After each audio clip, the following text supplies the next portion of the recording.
है कि इनको इस चीज़ से कोई फ़र्क नहीं पड़ता कि लोग इनको क्या कहते हैं। ये सिर्फ मिडिल क्लास तबके के लिए होता है कि वो अपनी इज़्ज़तें संभालते हैं, अपने आप को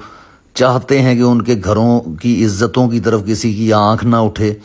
उनकी इज़्ज़तें पामाल ना की जाएं, क्योंकि उनके अंदर हलाल के लुक़मे गए हुए होते हैं। और आजकल जो फस्तायत का खेल खेला जा रहा है, जिसमें हमारी इस्टेब्लिशमेंट भी शामिल है, और वो सबसे ज़्यादा टारगेट जो कर रही है वो मिडिल क्लास को कर रही है। और इनको ये चीज़ शायद ये भूल गए हैं कि मिडिल क्लास जो है अपना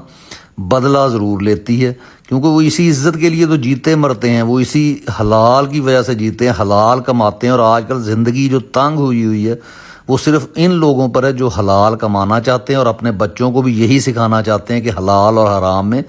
तमीज़ की जाए और उसके मुताबिक ज़िंदगी गुजारी जाए। बहरहाल बात हो रही थी, अब इनसे अगर ये पूछा जाए कि जनाब, जो कि बहुत सारे यानी सहाफ़ी, डॉक्टर शहबाज गिल, बहुत से